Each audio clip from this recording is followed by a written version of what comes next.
नमस्कार, आप देख रहे हैं जामिया टीवी। मैं हूं आपके साथ अरबाज। जामिया मिलिया इस्लामिया ने अपना 103वां स्थापना दिवस मनाया। 5 दिवसीय इस कार्यक्रम में इस बार मुख्य अतिथि के तौर पर लिवर एंड बाइलियरीज इंस्टीट्यूट के प्रमुख डॉक्टर शिव कुमार शरीन को बुलाया गया। इसके अलावा फिल्मी अदाकारा शर्मिला टैगोर को उनके योगदान के लिए जामिया मिलिया इस्लामिया के सर्वोच्च सम्मान इम्तियाज जामिया से भी नवाजा गया।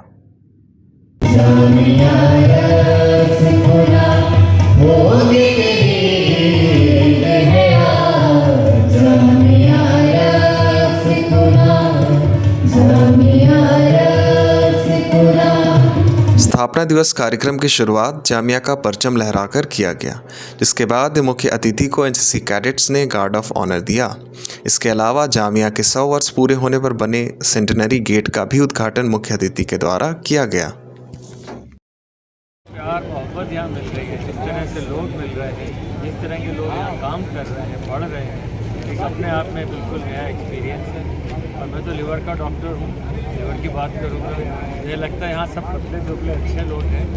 मुख्य कार्यक्रम में बोलते हुए उप कुलपति नजमा अख्तर ने सभी टीचर्स, स्टाफ और स्टूडेंट्स को 103वें स्थापना दिवस की बधाई दी। साथ ही उन्होंने सभी को जामिया को और ऊंचाई पर ले जाने का मंत्रा भी दिया। कार्यक्रम में पिछले साल बेहतरीन प्रदर्शन करने वाले टीचर्स और स्टाफ को सम्मानित भी किया गया। इसके अलावा फिल्मी अदाकारा शर्मिला टैगोर को जामिया में उनके योगदान के लिए इम्तियाज जामिया से भी सरफराज किया गया।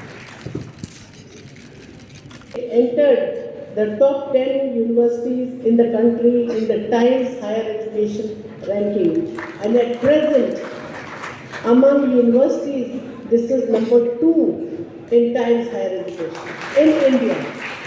Very emotional, and everything has been so well. So I'm very happy, really happy to see. इस वक्त मौजूद हूँ डॉक्टर एम.ए. अंसारी ऑडिटोरियम के सामने, जहाँ पर मुख्य अतिथि के भाषण के बाद कुछ कल्चर प्रोग्राम कराए जाएंगे।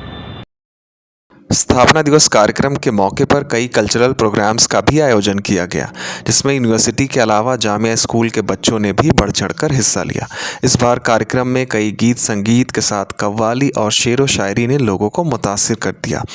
यूनिवर्सिटी ड्रामा क्लब ने हबीब तनवीर के नाटक आगरा बाजार का भी मंचन किया। लोगों का सबसे ज़्यादा ध्यान खींचा लोक नृत्य परफॉर्मेंस में, जिसने भारत के विभिन्न नृत्यों को दिखाया गया था।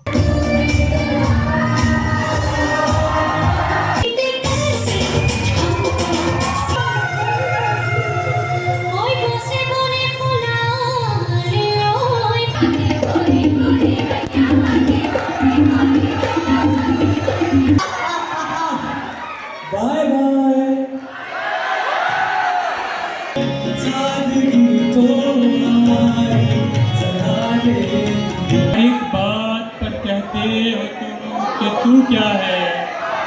यूनिवर्सिटी के सभी डिपार्टमेंट्स ने स्थापना दिवस के मौके पर कई कार्यक्रमों का आयोजन किया। इस बार सबसे ज़्यादा वाहवाही लूटी फाइन आर्ट्स डिपार्टमेंट ने, जिसने M.F. हुसैन आर्ट गैलरी में शानदार प्रदर्शनी लगाई। फाइन आर्ट्स डिपार्टमेंट की तरफ से कई पेंटिंग्स, मूर्तियां, फोटोज़ और आर्ट पीसेस को प्रदर्शित किया गया था, जिनको देखने के लिए भारी भीड़ उमड़ी थी। हमारे फैकल्टी फाइन आर्ट से हैं, स्कल्पचर डिपार्टमेंट, और हमने ये जामिया के लिए एक इंस्टॉलेशन तैयार की थी, जिसको बनाने में हमें 5 दिन लगे थे। हमने दिन रात काफ़ी मेहनत की इसमें। साल की तरह इस साल भी हिंदी डिपार्टमेंट ने कई कार्यक्रम कराए। इन कार्यक्रमों में न सिर्फ शैक्षणिक बल्कि सांस्कृतिक कार्यक्रमों को भी शामिल किया गया, जिसमें स्टूडेंट्स और टीचर्स ने बढ़ चढ़कर हिस्सा लिया। हिंदी डिपार्टमेंट की ओर से कई शैक्षणिक और सांस्कृतिक कार्यक्रमों का आयोजन किया गया। कार्यक्रमों में जामिया के इतिहास से लेकर मीडिया के भाषा जैसे विभिन्न मसलों पर चर्चा की गई। चर्चा के दौरान सबने खुलकर अपनी बात रखी।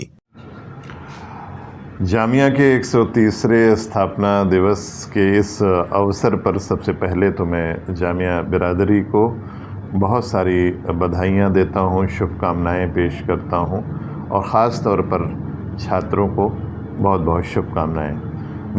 हिंदी डिपार्टमेंट के द्वारा समकालीन मीडिया के परिदृश्य पर आयोजित कार्यक्रम में वरिष्ठ पत्रकार संकेत उपाध्याय ने मीडिया की बारीकियों पर प्रकाश डाला। कैसा लगा सर आपको? बहुत ही बढ़िया लगा मुझे। I felt young. ऐसे लगा जैसे minds are bursting with ideas, और ये जो विचारों का जो एक्सप्लोजन है ना, विस्फोट है, वो बहुत इंस्पायर करता है। वो इसलिए इंस्पायर करता है क्योंकि वो आपको एक लाइन और लेंथ देता है। शिक्षा मंत्रालय द्वारा जारी NIRF रैंकिंग में जामिया मिलिया इस्लामिया को तीसरा स्थान दिया गया है। पिछले साल भी जामिया मिलिया इस्लामिया को तीसरा स्थान दिया गया था। 4 कमरों और 10 टेंट से शुरू हुआ ये सफ़र आज देश की तीसरी सबसे बड़ी यूनिवर्सिटी में तब्दील हो चुका है। हम उम्मीद करते हैं कि जामिया मिलिया इस्लामिया इसी तरह बुलंदियों को छुएगा। कैमरामैन हसन के साथ मैं अरबाज आलम, जामिया TV, नई दिल्ली।